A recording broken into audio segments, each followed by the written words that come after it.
اللہ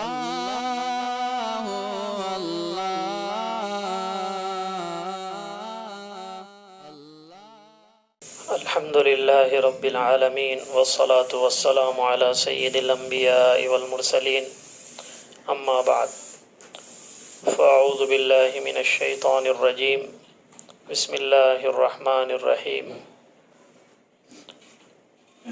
وَنُنَزِّلُ مِنَ الْقُرْآنِ مَا هُوَ شِفَاءٌ وَرَحْمَةٌ لِّلْمُؤْمِنِينَ صدق اللہ العلی العظیم۔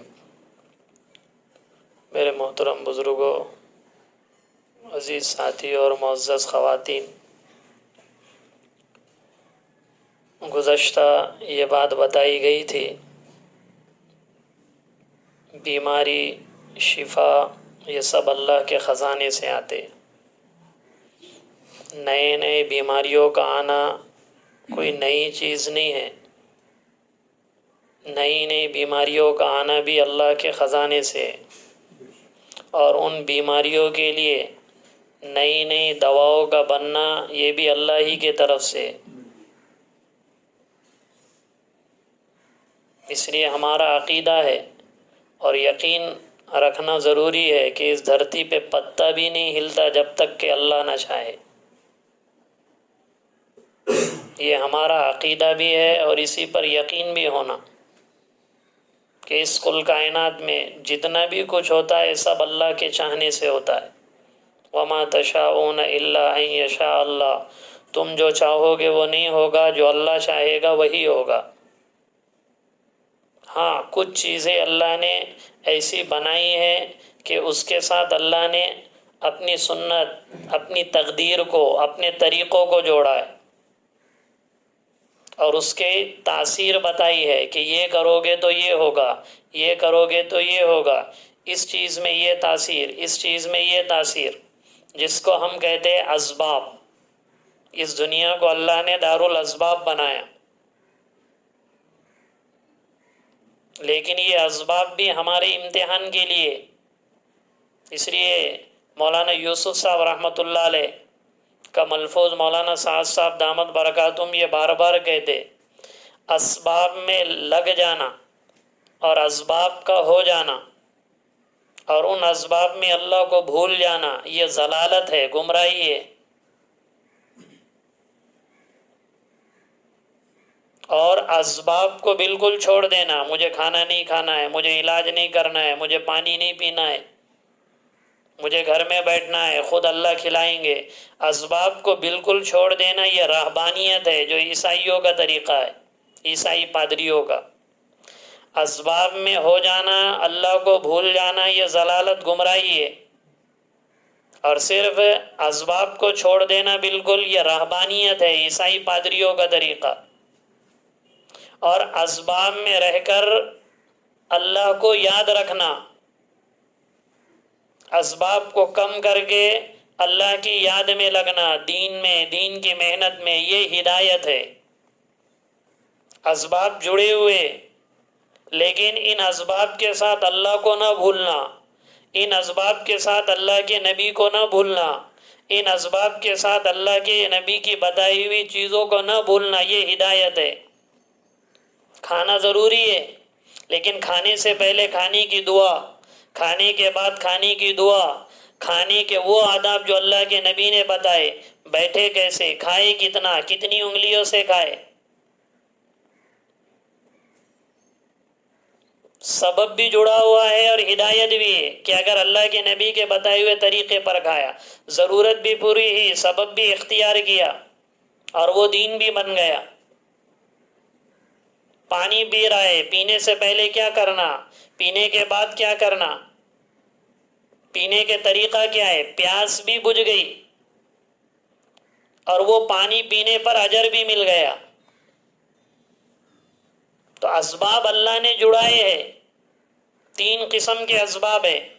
ایک ظاہری اسباب ہے جس کو ہم اور آپ یہ کہتے ہیں کہ کھانا کھائیں گے تو بھوک مٹے گی، پانی پیے گے تو پیاس ختم ہوگی، دوا لے گے تو شفا ملے گی۔ یہ اللہ کے نبی نے کیا بھی ہے اور اللہ کے نبی نے اس کا حکم بھی دیا ہے۔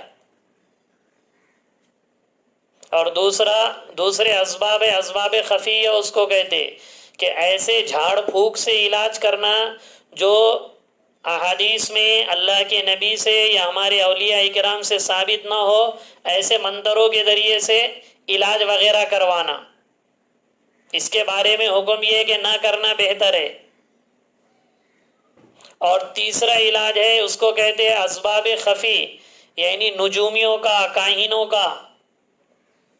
یہ ہمارے یہاں پہ ناجائز ہے کہ ستاروں کو دیکھ کر بتانا کہ آج یہ ستارہ ایسا ہوا ہے اور وہ ستارہ ادھر گیا ہے اس لیے یہاں بارش ہوگی، آج وہ ستارہ ادھر آیا ہوا ہے بارش نہیں ہوگی۔ اس کے ذریعے سے اپنے اسباب کو اختیار کرنا۔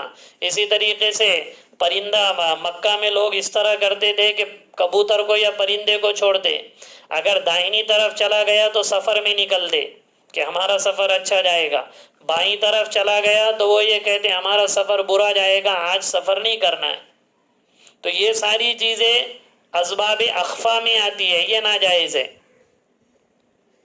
اور انہی میں یہ بیماریوں کا علاج بھی اسباب ظاہرہ میں، جس کو اللہ کے نبی نے حکم بھی دیا ہے کہ ہم کو کرنا بھی ہے۔ جیسا گزشتہ یہ بات بتائی گئی تھی کہ مرض الگ ہے، وبا الگ ہے۔ اسی لیے علامہ نواب قطب الدین جو مشکات شریف کے شارح ہے، بڑی حدیث کی کتاب ہے، انہوں نے لکھا ہے کہ علماء کہتے ہیں، جو کہتے ہیں نا بیماری ایک دوسرے کو لگنا، 7 قسم کی ایسی بیماریاں ہوتی ہے، اطباء نے لکھا، علماء نے لکھا، جو ایک دوسرے کو لگ سکتی ہے، لیکن ہمارا عقیدہ اور یقین یہی ہے، لگ سکتی کا مطلب یہ ہے کہ اس سے احتیاط برتے، لیکن لگ گئی تو یہ اللہ کی طرف سے، یقین اللہ کی ذات پہ اسباب ظاہرہ میں آتے۔ سید المتوکلین، دنیا میں سب سے زیادہ یقین کرنے والے اللہ کے نبی ہے، دنیا میں سب سے زیادہ اللہ کی ذات پہ بھروسہ اللہ کے نبی کو ہے۔ تو اس کے بعد بھی بتائے گئے احتیاط، جیسا گزشتہ بتایا گیا گزشتہ جمعہ میں کہ وفد ثقیف آیا بیعت کرنے، آیا آپ کے ہاتھ کو مصافحہ کرنے کے لیے، تو ایک اس میں بیمار تھا، سب سے مصافحہ کیا، حضور نے فرمایا انا قد بایعناک فرجع، بس تیرے میری ملاقات ہو گئی تو مصافحہ مت کر۔ تو جیسے ان کو جذام کی بیماری، تو یہ جو متعدی امراض ہوتے، 7 قسم کے امراض ہیں جو ہو سکتے ہیں، یقینی نہیں ہیں کہ ہوں گے ہی کر کے، اس میں حد سے زیادہ پھر اسی پہ بھروسہ نہیں ہونا چاہیے ایک مسلمان کا، جیسے غیروں کے عقیدے بن جاتے کہ نہیں یہی ہے، سائنس کو یہ پوری دنیا سمجھ جاتے۔ ہمارا عقیدہ یہ نہیں ہے، کتنی ہی وبا کیوں نہ ہو، احتیاط کرے گے، کچھ ہو جائے تو وہ کہ اس دھرتی پہ پتا بھی نہیں ہلتا جب تک کہ اللہ نہ چاہے۔ تو 7 قسم کے، جس میں ایک جذام کی بیماری ہوتی ہے، جس میں یہ جھڑنا شروع ہو جاتے، یہ تو خود اللہ کے نبی نے بھی فرمایا فر من المجذوم کما تفر من الاسد، جذامی کو دیکھو تو ایسا بھاگو جیسا شیر کو دیکھ کر بھاگتے ہو۔ تو یہ احتیاط ہے۔ اور ایک اب ایسے بیماری کبھی ہو گئی تو صحابہ یا پھر لوگ ایسے بھاگ جاتے تھے، وہ بیچارہ اس کو تیمارداری کو، اس کی بیمار پرسی کو بھی کوئی نہیں رہتا۔ تو یہ اس عقیدے کو ختم کرنے کے لیے ایک مرتبہ اللہ کے نبی نے ایک جذامی کو پکڑا اور اپنے ساتھ بٹھا کے کھانا کھلایا، احتیاط بھی بتائی کہ ایسا بھاگو اسے دیکھ کے جیسے شیر کو دیکھ کر بھاگتے، لیکن ایک جذامی کو پکڑ کر اپنے ساتھ بٹھا کر بھی کھلایا، یہ بتانے کے لیے کہ یقین اللہ کی ذات پہ ہو، کہیں ایسا نہ ہو کہ وہ بیمار کو چھوڑ کے سب چلے جائیں گے تو بیماری کہاں سے ختم ہوگی۔ تو ایک جذام کی بیماری جس کو انگلش میں لیپروزی بولتے، اسی طریقے سے خارش جس کو کھجلی کی بیماری کہتے، اس میں بھی تھوڑا احتیاط ہونا چاہیے، اسے ایچنگ کہتے۔ چیچک کی ایک بیماری، اب دنیا میں اس کا وجود نہیں ہے، چیچک کی بیماری پہلی تھی، اب اس کا دنیا میں کوئی وجود نہیں ہے، یہ بھی ایک سے دوسرے کو لگ سکتی ہے، یہ اطباء نے لکھا ہے، علماء نے بھی اس کو لکھا ہے علامہ نواب قطب الدین رحمۃ اللہ علیہ نے اس کو انگلش میں اسمال پوکس کہتے ہیں، چیچک. یہ انگلش میں اس وجہ سے بھی بول رہے کہ جیسا سمجھ میں بھی آنا، ابھی نام چینج ہو رہے. اسی طریقے سے بدن میں آبلے پڑتے، آبلے ادھر پھنسی ادھر پھنسی، ایسے آبلے پڑتے، اس کو بلیسٹر کہتے. یہ بھی کبھی کبھی یقینی نہیں ہے کہ لگ ہی جائے گی، لیکن لکھا ہے جیسے اور بیماریوں کے ہر ایک کی ایک تاثیر ہوتی ہے. اسی طریقے سے منہ کے اندر بدبو آنا ہے کہ یہ بھی بیماری ہے. بہت سے لوگوں کی بیماری یہ بھی ہوتی ہے کہ منہ میں بدبو آتی ہے. تو اگر کوئی ایسے بدبودار منہ والے آدمی کے پاس کبھی بیٹھیں گے تو اس کے منہ کے اثرات جو بات کرنے کی وجہ سے ہم پر پڑے تو ہو سکتا اس کے اثرات ہم پر بھی آئے. اس کو کہتے ہیں بیڈ بریتھ، گندی سانس لینے میں.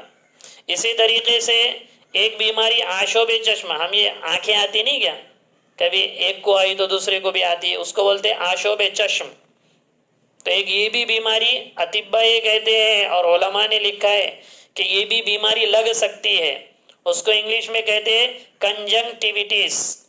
اور ایک وبائی امراض ہے جس کو کہتے ہیں ایمپیڈیمک. اب یہ جو وبائی امراض ہے اس میں طاعون کا مرض ہے، اور یہ جو ابھی وائرس چل رہے ہیں نیمونیا وغیرہ کا، تو یہ ساری چیزیں اس میں آتی. لیکن اس میں ہمارا یہ عقیدہ اور یقین ہو کہ کرنے والے اللہ ہی ہے ہر چیز میں. سید المتوکلین جناب محمد الرسول اللہ صلی اللہ علیہ وسلم نے خود بیماریوں کا علاج بتایا. ایک دنیا والوں کا علاج ہے، ایک اللہ کے نبی کا علاج ہے. تو اللہ کے نبی نے جو علاج بتائے ہوئے وہ حکم شرعی نہیں ہے. یہ بات یہاں پہ ذہن نشین ہونا چاہیے کہ اللہ کے نبی نے جو علاج بتائے ہوئے بیماریوں کے، اس لیے علماء نے لکھا ہے وہ یا تو اس زمانے میں اللہ کے نبی کے زمانے میں انہوں نے باپ داداؤں سے سیکھا، کیونکہ اس زمانے میں کوئی دواخانے وغیرہ ہوتے نہیں تھے. دادا کو آتا تھا وہ اپنے بیٹے کو سکھاتا، بیٹے کو آتا، ہر گھر میں علاج ہوتا تھا، گھر گھر میں. ابھی آج سے 50-60 سال پہلے بھی عموماً ایسے علاج ہوتے تھے. تو اللہ کے نبی نے جو علاج بتائے وہ عموماً تجربات کی بنیاد پہ، لیکن حضور کے تجربے میں، اللہ کے نبی کے بتائے ہوئے میں اور ہمارے اس میں 3 فرق ہے. پہلا فرق تو یہ ہے کہ اللہ کے نبی کی ذات وحی سے جڑی ہوئی ہے، اللہ سے جڑی ہوئی ہے، اس لیے ان کی بات میں شک نہیں ہو سکتا. دوسری بات، اللہ کے نبی کا سینہ ہمیشہ کھلا ہوا رہتا، ہر چیز میں حضور جو بھی کہتے وہ صحیح کہتے. وما ينطق عن الهوى ان هو الا وحی یوحى. آپ جو کہتے اس لیے کہتے نا، اللہ کے نبی کی زبان ہوتی ہے، کہنے والے اللہ ہوتے ہیں. اسی طریقے سے اللہ کے نبی کمال عقل ہے. شاہ عبدالعزیز رحمۃ اللہ علیہ نے لکھا ہے کہ اللہ رب العزت جب عقل کو تقسیم کر رہے تھے تو اس وقت عقل کے 100 حصے کیے. کتنے؟ 100 حصے عقل کے کیے. ایک حصہ آدم علیہ السلام سے لے کر کم و بیش جتنے بھی لاکھوں انبیاء ہے، 1.5 لاکھ 1,24,000 یا 2 لاکھ کی روایت ہے، وہ سارے نبیوں کو، اور آدم علیہ السلام سے لے کر قیامت تک جتنے انسان آنے والے، انبیاء، اولیاء، صحابہ، مسلم نان مسلم، سب کو وہ 100 میں عقل کے 100 حصے کیے. ایک عقل میں سارے نبیوں کو دیا گیا اور ہم کو، آپ کو اور قیامت تک آنے والے انسانوں کو. اور عقل کے 99 حصے ایک دم سے اللہ کے نبی کو دیے گئے. اب بتاؤ ہماری عقلوں میں اور اللہ کے نبی کی عقل میں کتنا فرق ہوگا. اس لیے جو کہتے ہیں نا حضور کی ایک ایک سنت میں دنیا آخرت کی کامیابی ہے، یہ یوں ہی نہیں ہے. ایک آدمی مسواک کر رہا ہے، مسواک کے کتنے فوائد ہیں، ہر چیز کے فائدے. اسی طرح بیماری کے بھی جو اللہ کے نبی نے علاج بتائے ہوئے، گھریلو نسخے ہمارے، ڈاکٹری علاج ہے، علاج کرنا خود مسنون ہے. صحابہ نے کہا انا تداو یا رسول اللہ، اے اللہ کے رسول ہم علاج کروائے. اللہ کے نبی نے فرمایا یا عباد اللہ تداو، اے اللہ کے بندو علاج کرو. حضرت سعد رضی اللہ عنہ کے پاس ملنے کے لیے گئے. اصل میں یہ جو علاج وغیرہ گئے ہم یہ سمجھتے شاید یہ دنیاوی چیزیں، نہیں، اللہ کے نبی نے بتائے ہوئے، حدیث کی کتابیں بھری ہوئی ہے اس سے، لیکن ایسے موقع آتے نہیں ہیں۔ اب یہ چونکہ بیماری وغیرہ کا ماحول ہے، اس لیے بھی میں آپ کے سامنے یہ چیزیں رکھ رہا ہوں۔ حضرت سعد رضی اللہ تعالیٰ عنہ بیمار پڑے ہوئے، اللہ کے نبی نے پوچھا پوزیشن کہ بھئی تم کیا ہوا، انہوں نے پورا بتایا، تو اللہ کے نبی نے فرمایا انکا رجل مفعود، تجھے دل کی بیماری پڑ گئی، جس کو ہم کہتے ہیں ہارٹ پرابلم۔ تو اللہ کے نبی نے فرمایا حارث ابن کلدہ انہو طبیب یتطیب، جہاں حارث ابن کلدہ وہ ڈاکٹر ہے اور علاج کر رہے، اس کے پاس جا کر علاج کرا مدینہ میں۔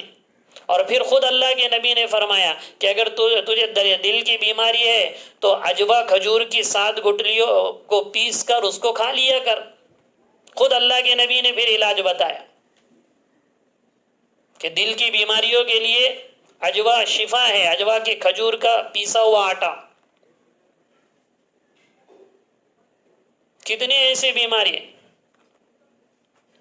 نیمونیا کی بیماری میں اللہ کے نبی نے فرمایا کوٹ، کوئی جڑ ہوتی ہے جس کو عربی میں کہتے ہیں العود الہندی، ہندوستان میں زیادہ ہوتی ہے، تو یہ چیز ہے۔ بخار آ جائے، اللہ کے نبی نے فرمایا الحمى من فیح جہنم، بخار یہ جہنم کی تپش میں سے ایک حصہ ہے، فبردوها بالماء، اسے پانی سے ٹھنڈا کرو۔ اب محدثین نے یہاں 3-4 چیزیں لکھی ہے۔ پانی سے ٹھنڈا کرنے کا کیا مطلب کہ اگر تم گرم ملکوں میں، جیسا ہمارا بھی خشک ملک ہے، ٹھنڈے ملک یورپ میں آتے، ہم ہیں، سعودیہ ہے، مشرقی جتنے ممالک ہے گرم ملک ہے، اگر بخار آ جائے تو پانی سے ٹھنڈا کرو کا کیا مطلب، یا تو پٹی دو۔ حضرت ام سلمہ رضی اللہ تعالیٰ عنہ یہ گریبان، جس کو بھی بخار آتا ایسا گریبان میں پانی ڈال دیتی تھی اور کہتی تھی اللہ کے نبی بخار کا اس طرح علاج کر دے۔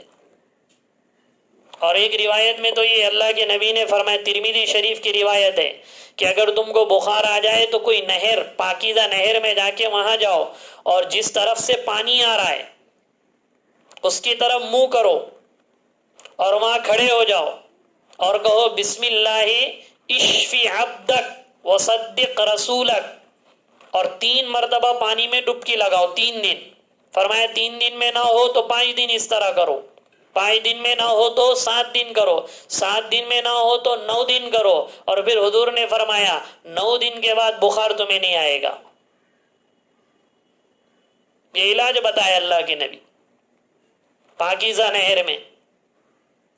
اور بعض محدثین نے اس حدیث کی یہ تشریح کی ہے کہ اگر بعض مرتبہ ٹھنڈا ہوتا ہے، آدمی خود ٹھنڈک کے ماحول میں، یورپ کے ماحول میں برف گر رہی ہے، وادی میں، ہماچل پردیش میں، تو وہاں کیا ٹھنڈا کرے گا، وہ کیا ہوتے لگائے، تو اس کے لیے کہ وہ پیاسوں کو ٹھنڈا پانی پلائے، اگر بخار آ جائے تو پیاسوں کو ٹھنڈا پانی پلائے، اس سے بھی بخار ختم ہو جاتا ہے۔ یہ علاج بتائے اللہ کے نبی نے۔ کتنے ایسے بہت سارے چیزیں۔ ایک صحابیہ ہے، یا رسول اللہ میرے سر میں درد ہے، اللہ کے نبی نے فرمایا احتجم، حجامہ کر، احتجم، حجامہ کر، اور پھر بتایا بھی کون سے دن کرنا ہے کون سے دن نہیں کرنا ہے۔ منگل بدھ اور سنیچر، منگل بدھ اور سنیچر، ان 3 دن میں حجامہ نہیں کرنا ہے۔ منگل، بدھ اور سنیچر، وہ پمپنگ اس کو کہتے ہیں، لگا کے خون نکالتے 2 شانوں کے بیچ۔ کہا منگل، بدھ اور جمعرات کو مت کرو، چاند کی 17ویں، 19ویں اور 21ویں تاریخ کو کرو۔ منگل، بدھ اور سنیچر کو کیوں؟ کیونکہ اس میں خون کا دوران زیادہ ہوتا ہے ان 3 دنوں میں۔ ایک صحابی ہے، یا رسول اللہ میرے پاؤں میں تکلیف ہے، اللہ کے نبی نے فرمائے اختزبہما، دونوں کو مہندی لگاؤ۔ یہ نیچے، مرد ہے تو یہ نیچے لگائے، یہ علاج بتایا کہ مہندی لگاؤ، اس سے درد وہ کھینچ لے گی۔ ام سلمہ رضی اللہ تعالیٰ عنہ فرماتی بدن پہ کہیں پھنسی آ جاتی، اللہ کے نبی مہندی وہاں پر لگا دیتے، کہیں پہ زخم ہو گیا یا تو راکھ لگا دیتے یا مہندی لگوا دیتے، مہندی کا پاؤڈر، یہ سب یعنی علاج بتائے ہوئے اللہ کے نبی نے۔ اسی طریقے سے کھمبی کا علاج، جس کو ہم کہتے ہیں سانپ کی چھتری، یہ وکھڑلے وغیرہ پہ نہیں اگتی، اس میں بھی علاج بتایا ہوا کہ اس کے ذریعے سے بھی علاج ہوتے، کتنی بہت ساری ایسی چیزیں. اور شہد تو ہے ہی، حدیث میں ایک حدیث میں تو اللہ کے نبی نے فرمایا من لعق العسل ثلاث غدوات فی کل شہر، جس نے ایک مہینے میں صبح میں 3 مرتبہ شہد پیا، ہر مہینے میں 3 دن صبح میں، لم یصبہ عذیب من البلاء، اسے کبھی کوئی بڑی مصیبت نہیں پہنچے گی بیماری سے. شہد کے فوائد تو یہ سارے علاج بتائے ہوئے اللہ کے نبی نے، ایسا ہوا تو ایسا کرو، ایسا ہوا تو چونکہ ابھی ایسا ہو گیا کہ ہمارے پاس جو غذائیں، اس زمانے میں غذائیں تنہا رہتی تھی، ہر چیز تنہا، بکرا کھانا ہے تو تنہا کھائے گے، روٹی چاول سے نہیں کھائے گے، ہر چیز کوئی بھی تنہا ہوتی تھی. لیکن ہمارے زمانے میں اب پورا ملا ہوا ہے. اس لیے ان علاجوں کے لیے جیسے حبۃ السودا، کلونجی سے علاج، زیتون سے علاج، یہ جو ہے تو اب ہمارے زمانے میں ملا کر دینا پڑتا کیونکہ ہم نے غذائیں ملی ہوئی کھائی.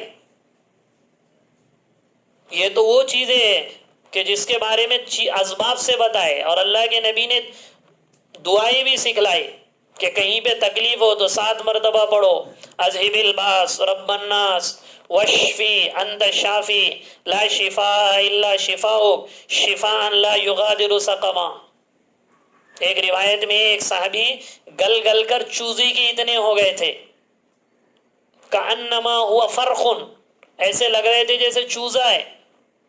حدیث میں اللہ کے نبی نے فرمایا ان پر دعا پڑھ کر پھونکو 7 بار، بسم اللہ تربت ارضنا بریقت بادنا یشفی سقیمنا باذن ربنا. بعد میں وہ کھل گئے. ہر چیز میں مسنون اعمال. اسی طرح آیات شفا، شیخ ابو القاسم قشیری رحمۃ اللہ علیہ، ان کے بچے کو بہت بخار، لیکن انہوں نے بس علاج کر رہے، بخار کم نہیں ہو رہا. جناب محمد الرسول اللہ صلی اللہ علیہ وسلم خواب میں آئے، کہنے لگے ابو القاسم قشیری کیوں پریشان ہے؟ کہنے لگے یار وہ لوگ بھی ایسے تھے کہ پریشان ہوتے تو رسول اللہ ان کے خواب میں آتے تھے، ہم پریشان ہوئے تو چوہے، بلی، خنزیرہ خواب میں آتے، کیونکہ سونے میں بھی سنت طریقہ نہیں ہوتا، دن بھر میں بھی کوئی طریقے نہیں ہوتے. رسول اللہ صلی اللہ علیہ وسلم نے ان سے آ کر پوچھا قشیری پریشان نظر آ رہا ہے. کہنے لگے یا رسول اللہ بیٹا بخار میں مبتلا ہے.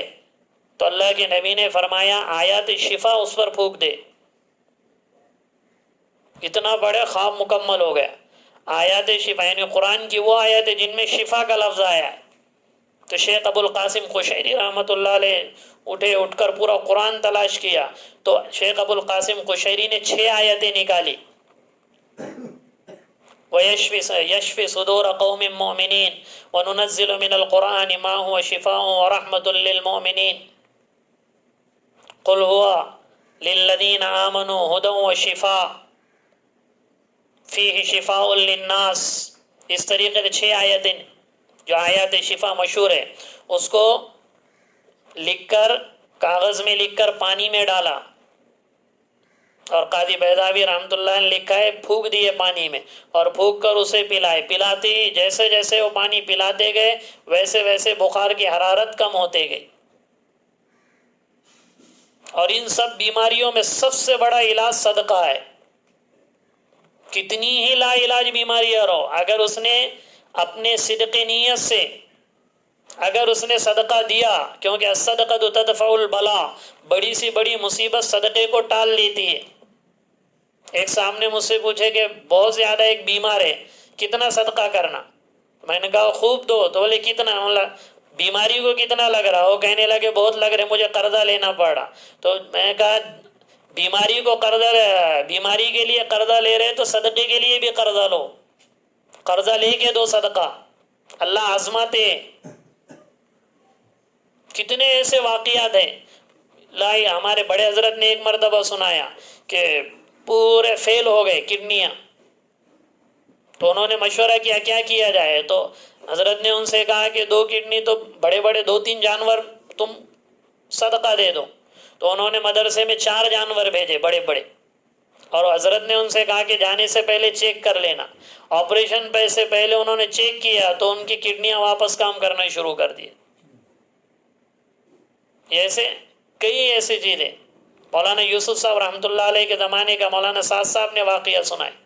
ایک ڈیلیوری کا پیشنٹ الہ آباد میں، سب اس زمانے میں 50 کے ٹائم 1950 کے ٹائم سب کچھ انہوں نے کر لیا. بڑے بڑے ڈاکٹروں کو کہنے لگے یہ دونوں میں سے کوئی نہیں بچنے والا. حضرت کو جب اطلاع ملی تو حضرت نے کہا سب سے پہلے یہ کہا تم نے صدقہ دیا؟ اس نے کہا نہیں. تو مولانا یوسف صاحب رحمۃ اللہ علیہ نے فرمایا سب سے پہلے اس پر اللہ سے معافی مانگ کہ تو نے صدقے کے بغیر اسباب کی طرف کیسے چلا گیا. جتنا اب تک لگا اتنا صدقہ کر اور استغفار کرتے ہوئے دلی لے کر آ. ٹرین میں بیٹھے اب اہلیہ کو لے کے نکلے، صدقہ دے دیے حضرت کے کہنے پر. چون چرا نہیں اتنا دینے کا کتنا دینے کا. انہوں نے کہا جتنا علاج کو لگا اتنا دے. انہوں نے دیے. نکلے ٹرین میں. بعد میں چلتے چلتے ان کو پیشاب کی حاجت آئی. اہلیہ کو انہوں نے ٹرین کے ڈبے میں بٹھایا. آ گئے. آدھا گھنٹہ ہوا آئی نہیں. کسی طرح جب وہ دروازہ، مولانا سعد صاحب نے نظام الدین میں سنا یہ واقعی، جب وہ کھولا گیا دروازہ تو یہ بے ہوش پڑی ہوئی. بچے کی ڈیلیوری ہو گئی اور بچہ وہ جہاں سے پیشاب وغیرہ جاتا ہے ٹرین میں سے، اس میں سے نکل کر پٹری پر گر گیا. اور ٹرین تو آدھا گھنٹہ آگے نکل گئی. چونکہ اہل ثروت تھا اس نے فوراً چین وغیرہ کھینچی اور جب وہاں پر گئے وہاں پر اوروں کو جمع کیا کہ اتنے آدھا گھنٹہ پہلے گئے، اس کو ہوش آ گیا. پھر جب وہاں پر جا کر دیکھے تو ٹرین پر بچہ کھیل رہا تھا آرام سے. یہ صدقے کے فضائل ہیں. صدقے کا جو عموماً ہم یہ سمجھتے صدقہ، ہم یہ سمجھتے میں نے صدقہ دیا اور میرا کام ہو جانا، ایسا نہیں ہوتا. صدقے کی باؤنڈری ہے. آپ نے صدقہ دیا ڈائریکٹ اللہ، جیسے مثال کے طور پہ موٹی مثال بیماری، کوئی بیمار ہو گیا آپ نے صدقہ دیا تو بعض مرتبہ ڈائریکٹ بیماری کو اللہ ختم کر دیتے، ایک فائدہ. یا پھر بیماری اگر ختم نہیں ہے تو بیماری سمجھا دیتے کہ اصل اس کو کیا بیماری ہے. بعض مرتبہ بیماری بھی پہچان میں نہیں آتی. صدقے کا ایک فائدہ یہ ہوتا کہ بیماری سمجھ میں آ جاتی. علاج نہیں ہوتا لیکن بیماری کا سمجھ میں آ جانا بھی بڑی چیز ہے. بعض مرتبہ بیماری سمجھ میں نہیں آتی، وہ مقدر ہو جاتا اللہ کی طرف سے. تم لاکھ روپے صدقہ کرو لیکن اللہ کی طرف سے فیصلہ ہو جاتا ہے کہ بھئی اس کی بیماری کو ٹھیک نہیں کرنا ہے. تو پھر اللہ یہ کر دے کہ جہاں پہ تمہارے 10 لاکھ روپے لگنے والے ہیں وہاں پہ اللہ 5 لاکھ روپے لگاتے 5,000 کے صدقے کی برکت سے. کبھی ایسا ہوتا ہے کہ جہاں پہ آپ نے صدقہ دیا 10 دن میں اسے شفا ملنے والی تھی تو آپ کے صدقے کی برکت سے 10 دن کے بجائے 5 دن میں اللہ شفا دے دیتے. تو یہ کوئی ضائع نہیں ہوتا. ہم یہ سمجھتے صدقہ دیتے میرا کام بن جانا. جیسے کوئی دکان ہے یا کاروبار ہے، آدمی صدقہ نکالتا تو یہ سمجھتا کہ رات میں نکالا تو صبح میں مالدار بن جاؤ. ایسا نہیں ہوتا. کبھی آپ نے دکان کے نام کا صدقہ نکالا، کاروبار کے نام کا صدقہ نکالا تو شیخ چلی کی طرح ہم سوچتے ہو بیٹھتے نہیں. یہ سوچنا چاہیے کہ ہو سکتا یہ صدقے کی برکت اللہ نے اٹھا کر رکھی. 3 دن کے بعد میرے پر کوئی بڑی مصیبت آنے والی تھی، اللہ نے اسے ٹال دیا.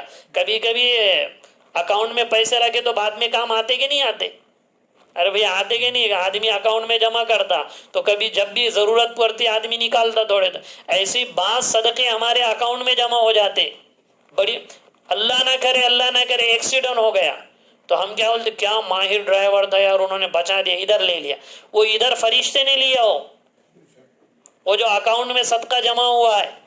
اس لیے کہتے ہیں نا تمہاری صبح صدقے سے کیا کرو. ہر چیز میں اس میں عافیت ہے. ہم نے ملیشیا میں دیکھا فجر کی نماز کو مرد ہو یا عورت، وہاں عورتیں بھی نماز کو آتی، سب سے پہلے وہاں لگا ہوا رکھا ہوا ہے، سب سے نماز سے پہلے فجر میں تو سب اہتمام کرتے ہیں. ہم نے 5 نمازوں میں دیکھا جب بھی مسجد میں جاتے، چونکہ وہاں پہ کوئی باہر مانگنے والا تو بیٹھتا نہیں، اور ہمارے یہاں جیسے سلامہ کرتے ہیں نہیں پھرتے فقیرہ، تھوڑی بھی کوئی ٹائٹ استری میں دیکھا تو السلام علیکم السلام علیکم. تو وہاں ایسے مانگنے والے کوئی نہیں ہے. تو ایک ڈبہ رہتا ہے گورنمنٹ کے پاس، ان کے نام ہوتے، اس ڈبے میں، تو میں یہ بتا رہا تھا کہ وہ صبح ہی صدقے سے کرتے، مسجد میں داخل ہو کر نماز پڑھنے سے پہلے وہ ڈبے میں پیسے ڈال دیں. لیڈیز کی طرف الگ ڈبہ ہوتا اور جینٹس کی طرف. یعنی 15 سال کی عمر کے بعد والوں کو تو ہم نے تقریباً 43 مسجدوں میں ہمارے 4-4.5 مہینے لگے. تو ہم نے کبھی ایسا نہیں دیکھا کہ کوئی 15 سال سے اوپر کا کوئی مسجد میں داخل ہوا اور وہ بغیر ڈبے میں کچھ پیسے ڈالے ہوئے بیٹھا ہو. تو یہ کوئی معمولی چیز نہیں. بڑے بڑے مفتی زر صاحب دامت برکاتہم وہ سنا رہے تھے، ان کی بڑی بیٹی اتنی بیمار ہو گئی کہ اس کا پتہ ہی نہیں چل رہا تھا کہ یعنی بیماری کیا ہے، پتہ ہی نہیں چل رہا. اور وہ بیٹی بھی ان کی ہے، اس نے صدقہ اتنا کیا کہ صرف 2 جوڑے رہ گئے اس کے پاس. اتنا صدقہ کر دیا اس نے، صرف 2 جوڑے، اور ایک دم آخری حالت. تو اس نے ماں کو نصیحت کی، ایسا لگ رہا جیسا یہ ابھی زندہ ہے. وہ تفسیر میں بتا رہے تھے کہ اس نے ماں کو نصیحت کی کہ امی جان میں مر جاؤ تو میرے 2 بھی صدقہ کر دینا جوڑے.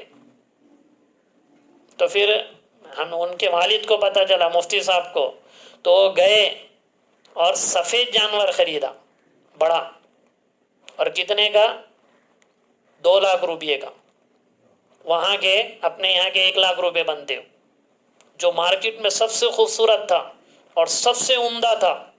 1 لاکھ یعنی انڈیا کے 1 لاکھ، پڑوس کے 2 لاکھ بنتے ہمارے یہاں کے، وہ سب سے خوبصورت وہ لیے، اور پھر ان کے نام کا ذبح کرے. صبح میں ذبح کرے اور دوپہر میں رپورٹ لگی کہ ان کو ہڈی میں بخار ہے، اور دوپہر سے اس کا ٹریٹمنٹ شروع ہوا، 8 دن میں وہ شفا یاب ہو گئے.